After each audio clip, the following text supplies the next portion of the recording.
Welcome back to another episode of the Better Relationships After Baby podcast. I'm your host, life and relationship coach, Chelsea Skaggs, and I have another guest joining us today. As you know, I was thinking about the hot topics that come up with my clients and the topics that impact marriage, relationships, family.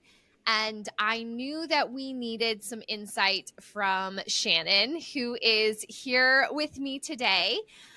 She is someone that I have learned from, someone that I follow on social media to get her tips. I open up her emails, and I just find it really important to have shared language with how to talk about money, the confidence to even bring up money, and some of those just goals and foundational values that help us to figure out how we navigate money.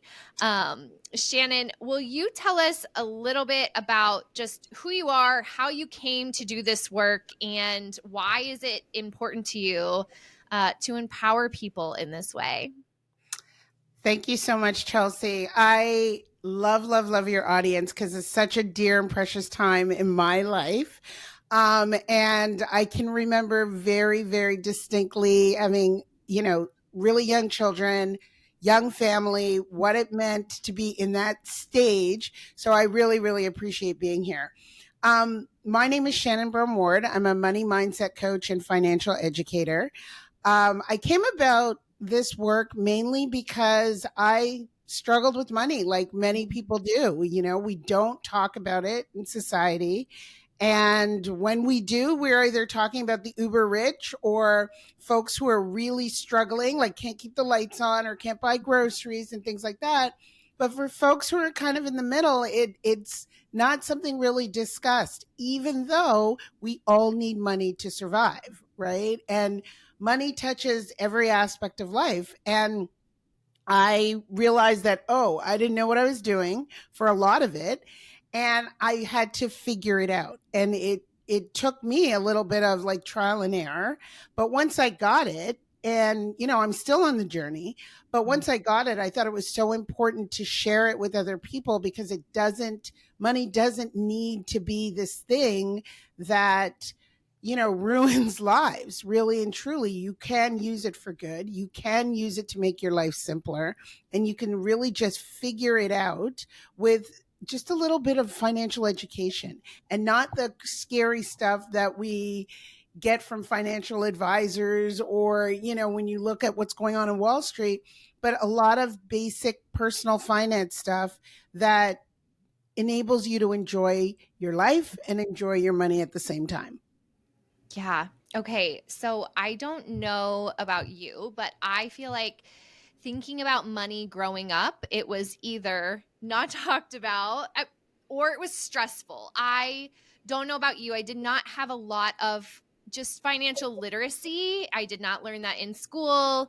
It just wasn't a topic around the dinner table. And I became an adult and just kind of was moving through the wind and I still feel that way sometimes. How does that experience for you of growing up with any kinds of conversations or approach to money and deciding to kind of get into a place where you feel empowered and educated on the topic?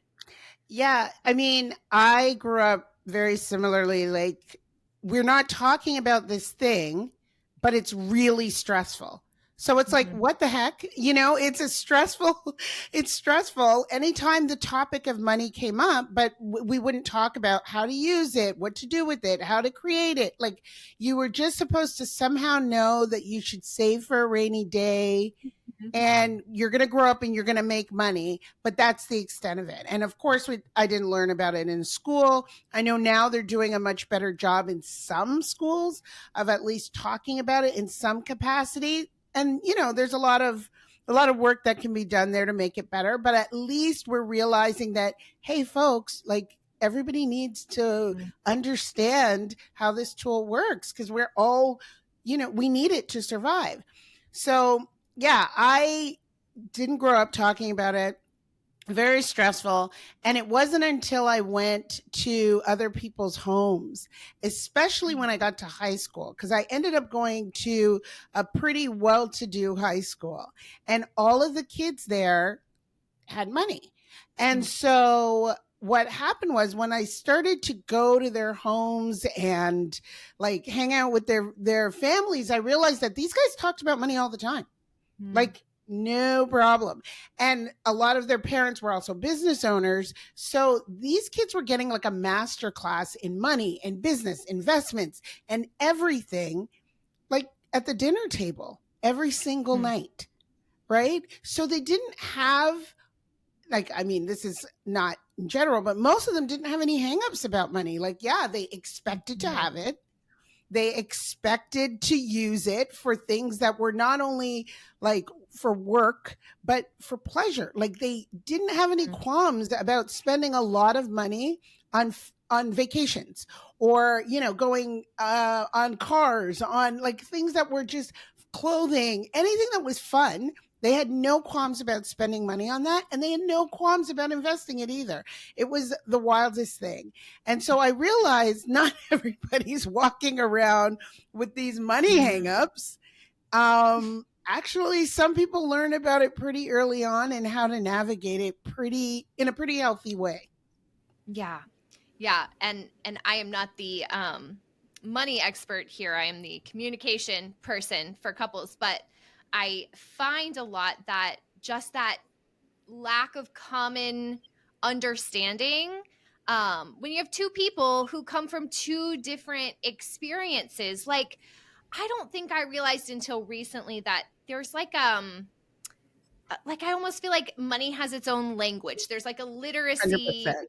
gap, an educational gap, but money is literacy in some way of understanding. And so I think I had to come up against like I'm not going to feel shame that I did not have a ton of training in money literacy, and now I'm going to do the best I can, but it's almost, yeah, like its own language.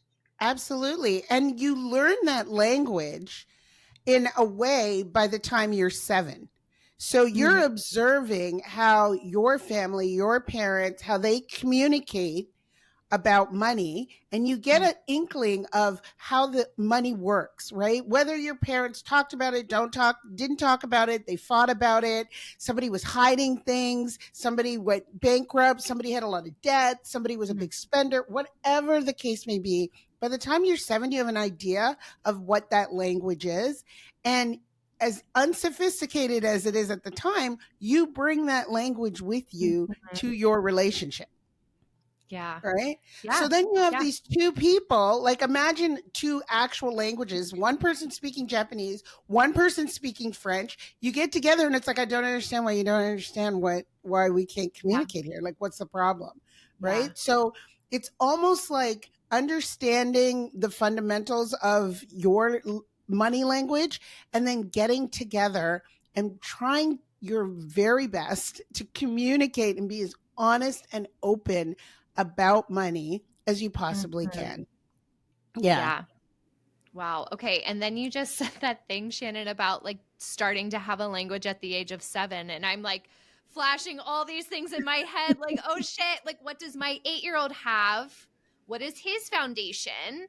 And how do I want to continue to raise him in a way that his whole language around money is a more empowering experience for him, than probably what I feel like it was for me.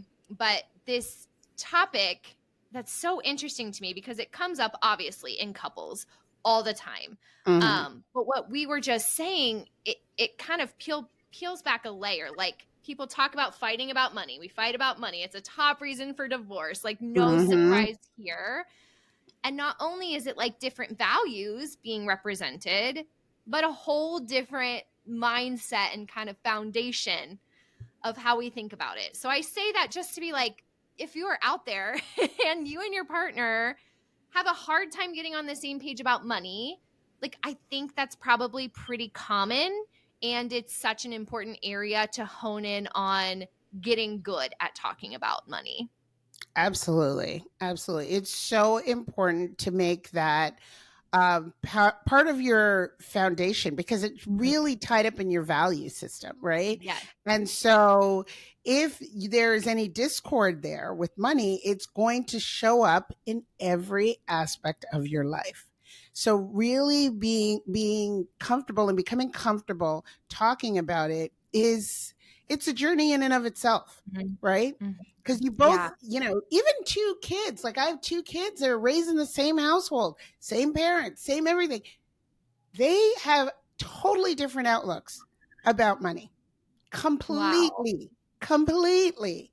Got the same messages, right? Yeah. So it Yeah. depends on how they interpreted things, right? And they just act completely differently when it comes to their finances. So I think Yeah. it's really important for us to give ourselves a little bit of grace when we're working with our partners because you weren't there, for the first 7 years at least, probably Mhm. not.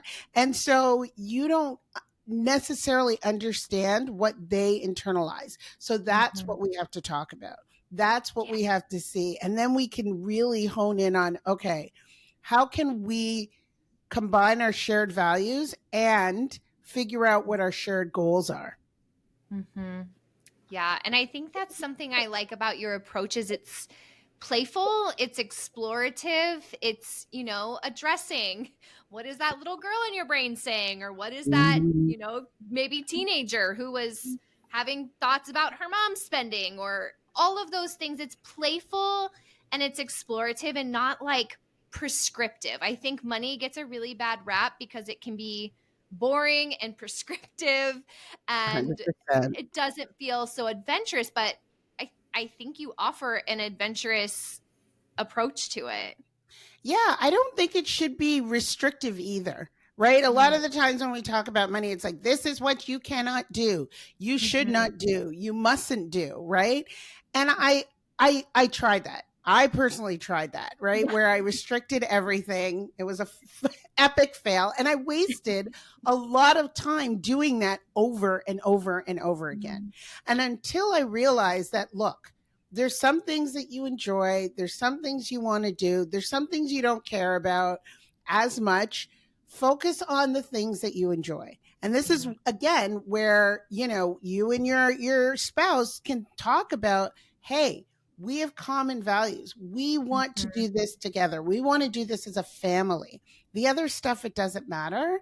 And we're Yeah. not going to put our energy and our time towards it. So sometimes it's not even about you've got to make more money. Yeah. Sometimes it's about reallocating what you already have and redirecting it towards what's most important to you. So I Mm, like to say, what can we do? Right? What do we want to do? Where do we want to go? Right? In terms of our future, instead of you're not allowed to do this, that, and the next thing. It just doesn't feel good and it doesn't work. yeah. Oh my gosh. I love that. And I kind of had like chills in my body thinking about guilt and how I think spending guilt is often tied to something not being tied to our values. And Mhm. that is definitely an overlap in our businesses is giving people the tools to figure out their values and make value-based decisions. And that's not true only for money, but I would say if we paused and thought about financial decisions and things that carry guilt or some of those negative feelings, I would venture to guess a lot of those are things that were not tied to a value. I agree. I agree. I listen, money is meant to be spent. That Mm, is like one of my mantras. It is meant to be spent, right? So I think that as long as you're putting money in four buckets, okay, you're okay. saving some of it, you're investing some of it, you're giving some of it, and you're spending some of it. And those ratios change all the Mhm. time, right? But as long as you're putting money into those four buckets, you should feel comfortable. You should spend money on whatever the heck you want. That's fine. Mhm. If you're investing and saving and donating and giving, then you don't need to feel guilty about spending because you are putting it in those four buckets, right? So you're covering the bases. And I think that especially in the beginning, when you have a young family, you you can't necessarily, for a lot of people, put a lot in the investing or a lot in the savings, right? Because you are spending a lot of money on, Mhm. taking care of these new people that you've brought into the world, right? And so it's okay. And you may not be able to give as much as you Yeah. want, but it's not always about, okay, you've got to give 10%, 20%, whatever. You can change those ratios. Mhm. Know that you're in a particular season.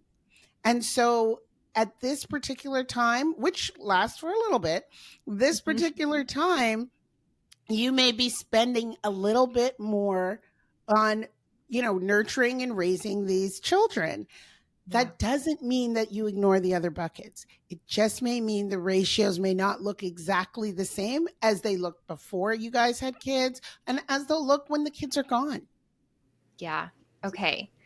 Let's look at putting that into action. So, a Mhm. lot of people listening are in that young family bucket. And I love how you say that. Like, you are just allocating a lot more financial resources to taking care of these little humans. Um, for people in that stage, what are some of the just like foundational steps? They want Yeah. to budget a little better. They want to save a little better. They want to feel more in control and on the same team with their partner. Where would you just start? Okay, so one of the things that I think is very important, particularly in that stage, is you have to have a date night. Mm, I do not care what you do, what it costs. It doesn't have to be elaborate. It could be you guys go sit in the park for a half an hour if that's all you can get away from it, and like take some sandwiches. I don't know. Whatever you can do, you have to have a date night because you must reconnect because yeah. life is crazy and chaotic. And so you guys need to check in with each other. And you're not talking, it's not a money meeting, it's a meeting of the two of you reconnecting, really. So I think that's most important. Anybody who works with me and we're working on a budget, I'm always like, and there's a couple, I'm like, where's the date night? We got to put money aside for the date night. $5, $50, whatever your budget is, you got to put money aside for that. So that's paramount. The next thing that I would recommend you do is if you feel that money is a little bit tight, you have to get on a budget. You have to get on a budget.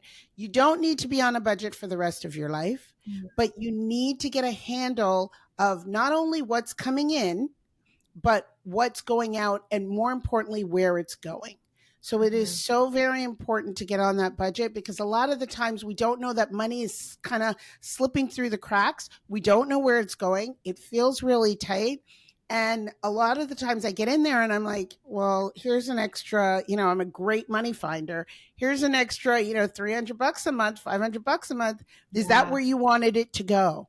Right. Yeah. And then you get to make decisions. Now you're in control, right? Now you're in Yeah. control. So I think it's very important to get on a budget. Since you're a young family, more often than not, you're young. And Mhm. this is a great time to start investing. Now, people are like, I don't have any money to invest, because all the money is Yeah. going towards the little ones. And I get it. Yeah. I get it. You don't need to start with a lot because you're young. You have time for this money to grow. If Mm, I was talking to someone who's 55, they don't have as much time for the mhm. money to grow for retirement or for college or for whatever the case may be. But if you're in your 20s or early 30s, you've got time. And so the time is more important than the dollar amount that you're contributing. I like Okay. to give this example of this $25 a month that I used to invest. That's what I started with. I had nothing else. And it was the only company that would take that little Mm, at the time. And so I would do $12.50 every 2 weeks. That's a six-figure account right now. Okay. wow. So I want you to know that, yeah, you don't have to start with hundreds of thousands. Like, you don't have to do that. Don't let anyone think, even if you can, you know, if you guys spend in groceries, say you spend $500 a month in groceries, take 10% of that, an extra Mm, $50 and invest it. do what you can, but get started now because time is more important than the actual Yeah. dollar amount that you're contributing. Right. Okay. And then most importantly, sorry, one last thing is when you're saving, think about anything that you guys are planning for the upcoming next year, couple of years, 5 years. You want to put that savings amount in a high yield savings account. Okay. So if you know you're thinking a down payment on a house, or you're thinking about a really nice vacation, or you want to put your kid in a particular school, in 5 years when they start kindergarten or what have you, then you want to start saving for that. Put it in a high yield savings account, because once you start planning for the future, you guys are making the decisions together. They're rooted in your values and you guys stay aligned. And that's really, really important. Yeah. Okay. Wonderful tips. And they feel very doable, which is super important Mm. to me and to our community. So, two follow-up questions. I'll work backwards. One, can you just super briefly describe a high yield savings account and what would make that different than like just the checking savings they might have opened somewhere? Yeah. So a lot of the high yield savings accounts are accounts that pay you higher interest than what you would get in your brick and mortar bank. So if you have like a Bank of America or a Chase or a Citibank, one of those, they tend to pay you about 0.01% in interest. Okay. In one of the high yield savings accounts, they're usually online bank accounts. So they don't have the overhead and the advertising and the marketing that the big banks do. So that money that they would spend in those things goes to you. So instead of making 0.01% on your money, you could make 4% on your money, 5% on your money. And that makes a difference over time. If it's sitting there anyway, that's the way to make your money work for you. Right. So I know a lot of people are like, where do I begin? And I don't promote anyone's in particular. You can simply Google high yield savings account and there's going to be like a list of 20 that pop up. So pick any one of those, link it to your checking account or your bank savings account, and automatically transfer the money in there when you get paid, or, when you get a bonus, or whatever the case may be. Have it automatically go over there so you don't even have to think about it, particularly because life is like really busy right now and you'll forget. We forget. We got a lot of things going on, right?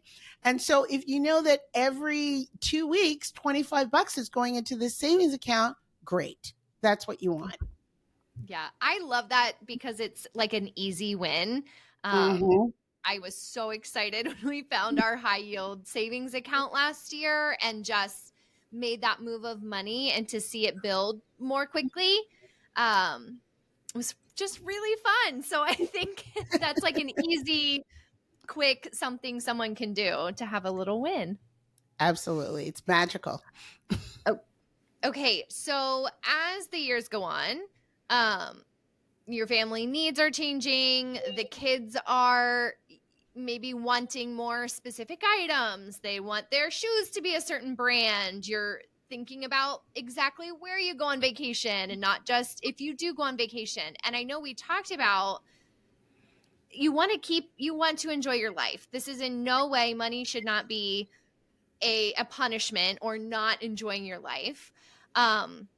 But I've also heard a lot of stories of people who say they kept making more money and they would spend more money and never really actually got ahead. I think that's kind of a tale from the generation before us that has come down many times. And I wonder, how do you navigate with people avoiding some of those traps of lifestyle creep, but also, continuing to enjoy life? Yeah, that's a good question. So, just jumping back to when the kids are really little and don't really know what's going on and they're not getting the outside influences from their friends, that's a great time to really hunker down and stash some cash, because they don't know anything. They're not asking for anything really.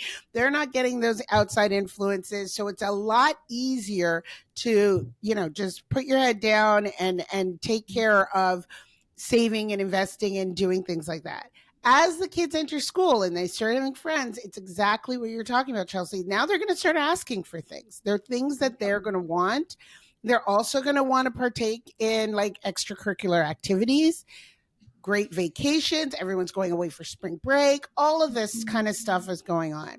This is again where, and this is why I go back to date nights too. This is again where you guys have to talk about your values. The two of you have to be united, because trust me, those kids are like, they're powerful. They they will wear you down, and before you know it, yes, you could find yourself in a bit of a conundrum. So what you want to make sure you do is that you have like family values around vacations. How many vacations do we go on a year? When do we go on vacations? Do we go on mini vacations or big vacations? And oh yeah, we only go on a big vacation every 5 years. Whatever the case may be, so that you can start to communicate this not only to each other but to your children, right? Yeah. So they understand, right? If you have decided that, hey, we are going to buy, the latest Jordans, right? And I got to tell you, like, these shoes are expensive. So if you want to say we're going to buy the latest Jordans, what are the parameters? Every time new Jordans drop, every like 3 times a year, like what are we doing? So you have to communicate with your kids. Okay, you get 1 pair. That's it. That's it for the year, right? And that's all. Or how many extracurricular activities? Like, are you playing the piano? You're on the soccer team, then hockey in the winter, then like, how many things are you doing? You guys have to make that decision. And sometimes you make the decision and look at your budget and your expenditures. And sometimes you look at your expenditures and that makes the decision for you, right? So it's really about communicating and being really clear on what's important to your family. Yeah. Because, I have had conversations with my kids where I'm like, hey, man, you want to go to college, but you can't have this as well. You know what I mean? Yeah. Like, and they're looking at me like, lady, I'm 8. But you know what I mean? But yeah, but at 8, I had to say that to you because now you're 18 and you don't have a student loan. Right? So now they appreciate it. So they're not always, let's be real, they're not always going to get it, but they will eventually. Yeah. Yeah. We talk a lot about just proactive communication in every way possible. And that sounds very true and sound here. I mean, the reality is you can't talk through every situation before it happens. That's unrealistic. But there are so many things that we can anticipate and we can have proactive conversations so that it's less emotional and frustrating in the heat of the moment. I find that with my clients, the more times I can get them to talk about something proactively instead of reacting in the heat of the moment, the more sound and powerful that conversation is. And that sounds exactly like what we're saying here. Have these conversations with your partner, your kids, in your own mind, like understand what those things, what those boundaries are, what those values are, so that it can be sound in a family approach. Absolutely. I mean, prevention is always better than cure. It is always better to be proactive, right? And so I love that you're encouraging folks to have these proactive conversations. And honestly, they get easier over time, especially if you've never spoken about money before, really, and you have some qualms about it and some thoughts about it that are kind of getting in the way and are a bit sticky. It gets better over time. Remember, at the end of the day, you two love each other. So you're taking care of one another, right? So you're going to take care of your feelings. You're going to take care of your insecurities. You're going to take care of any issues that you have around this. And you're working together towards a common goal. Yeah. Yeah. I really appreciate that. So to maybe wrap this together and wrap us up here, we talked about at the beginning, money sometimes feeling like a source of stress. We see this a lot with couples. And right now we're talking about how to just do that proactively and get get better and get easier when it comes to talking about money. What do you say to couples who are navigating this and trying to kind of deal with their own money mindset and get on the same page with their partner? And maybe it's bringing up anxiety where they want to feel more connected. Yeah. I think one of the things you could do for yourself is surround yourself with topics about money. So whether it's books, podcasts, YouTube videos, find a person that can speak to you about money that resonates with you. Okay. Like that is really very important because, first of all, money isn't going anywhere. Right. And so, putting your head in the sand is not going to make any of these issues go away. And the one thing with money, if you ignore it, it intensifies. The problems around it intensifies. So find, a way to get that financial literacy and comfort, right? And that comfort comes from having more of an understanding of why you feel the way that you do, how money even works, how it operates. And if you have a friend, the weird thing about money in our society, we'll talk about all kinds of things, but not talk about money. But if you have a friend who is even remotely interested in talking about their feelings about money, what they want to do with it, what they're struggling with, and how they're winning with money, then, glom on to that person as quickly as you possibly can. It's so very important to find someone who can walk this walk with you and then share your findings with your partner. Now, when you do this and you start to get this education about money, I don't want you to run home and like beat your partner over the head with it. Like just, understand where they're coming from, right? And kind of ease them into it as well, and really open up the doors for communication. Yeah. Okay. That made me think of one. I'm pretty sure that you mentioned last time we talked that you are starting a podcast, and I'm going to ask you to share about that if so. And two, just kind of what you just said. I think sometimes we get so excited about something we learn that we run home and we kind of beat our partners over the head on it, and we establish sometimes a disconnect in, well, now I'm the expert and I'm going to teach you. And I don't find that goes well with hot topics like this. Your partner does not want to come in with you as their teacher. And this is why I love things like podcasts or courses or consumables, because it gives two people the opportunity to listen, read, study a similar topic or the exact same things, and have that kind of foundational language to then talk about it. On this podcast, I often say, don't just listen to this and then go tell your partner what you learned. I want you to invite your partner to listen to this and schedule a time to talk about it where you're both coming in with shared language and a foundation. And I think that is why I'm so excited. I know there are some great other podcasts and resources out there, but I'm really excited to hear that you are starting something that might be a common foundation for people. Yeah. I love how you said that about how partners can come together and both of them can listen to it and have a shared experience. That's so good. Yeah, I'm starting a podcast, From Middle Class to Millions. And basically, it is going to be a podcast about folks on their wealth building journey. I'm going to talk about my journey. I'm going to bring on some of my former clients and current clients. I'm going to talk about, how we all make this journey from being in this space in the middle that is often not talked about. Like I said at the beginning, we talk about the uber rich and we talk about people who are struggling and in poverty, but the folks in the middle, it's like, how do we make progress, right? And it's not about becoming, a billionaire or a millionaire necessarily, but it's about having a little bit more space in your financial life to have some wiggle room to do more fun things. And I really want to communicate how living with money doesn't need to be stressful. It can actually be a lot of fun, and you will actually end up liking money because it makes life a lot simpler.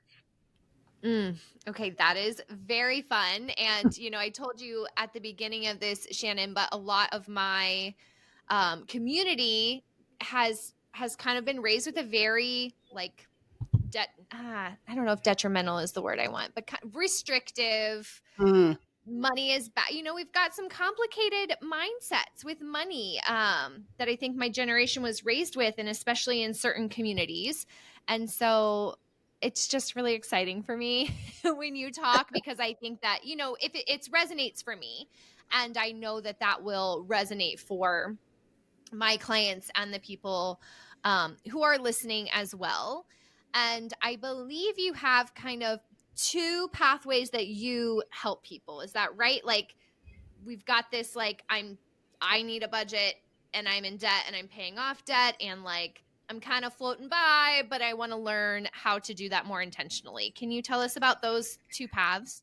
Absolutely. So basically, I like to look at this as a journey, like you're on a wealth building journey. And in the very beginning, for a lot of folks, they have a lot of debt, and they have to figure out how to get out of that debt, how to use a budget, and how to save. So I realize that that's stopping a lot of people from making any progress at all whatsoever. So I created a program. I want to be debt free. I run that program 3 times a year. The next one will be in probably, you'll start to hear about it in January. It'll start in February. And really, I am showing folks, look, this high interest debt is keeping you on the struggle bus. And so the only way to start getting a little wiggle room in your finances is to get rid of this high interest debt. So I really help them with budgeting and saving, and teach them that we can get out of this high interest debt relatively quickly and then get on the way to building wealth. So once folks do that, then I work with folks, my wealth builders, and I really help people who are in this stage where they're like, I haven't started investing, or maybe I've started, but I don't really know what I'm doing, but they're not really making any progress, right? They're not really seeing any growth. They're not seeing any opportunities for what I like to say is a work optional life, right? I know everybody doesn't want to retire early, and I don't think everybody should, but I think you should have the option to if you want to, right? And so when I work with folks one-on-one, we are finding ways in which we can create other sources of income without working harder, without working more, but just being smarter with our money. And that's just through wealth creation, through investing. Very cool. Okay. Shannon, anything else that if you were back in the throes of early parenthood with little kids that you would want to tell yourself from what you know now? Yeah. Well, first of all, the days are long, but the years are short. Okay. So you got to hang in there, but enjoy it. Enjoy it. And by that, I mean, really think about what's important to you guys. I know that I was like, creating memories was very, very important to me, right? They, might have been a little upset that they didn't get all of the things, but we always created memories, right? We always made it a point to find things, even sometimes when they were like free. We live in a high cost of living area.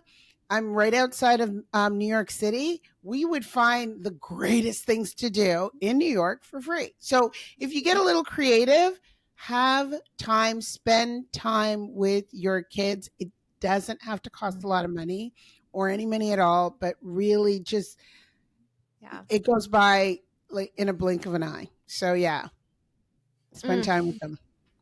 Okay, that's a beautiful reminder. I will put your information in the show notes, but if someone's like just listening and maybe they know I'm not going to come back and look at those show notes, what is like the easy to remember way that they could find you and follow what you are teaching and offering? Yeah, everybody can follow me on The Whole Budget, THE, whole, WHOLE, budget. On Instagram, Facebook, LinkedIn, TikTok, all the places. I'm there. And then on my podcast, From Middle Class to Millions. Yay. Well, we can't wait to hear more about that. Thank you, Shannon, for your time, your expertise, and your heart for helping individuals and families to enjoy life and know kind of how to be in control of their money and what that means to them. Thank you so much, Chelsea. This was so fun.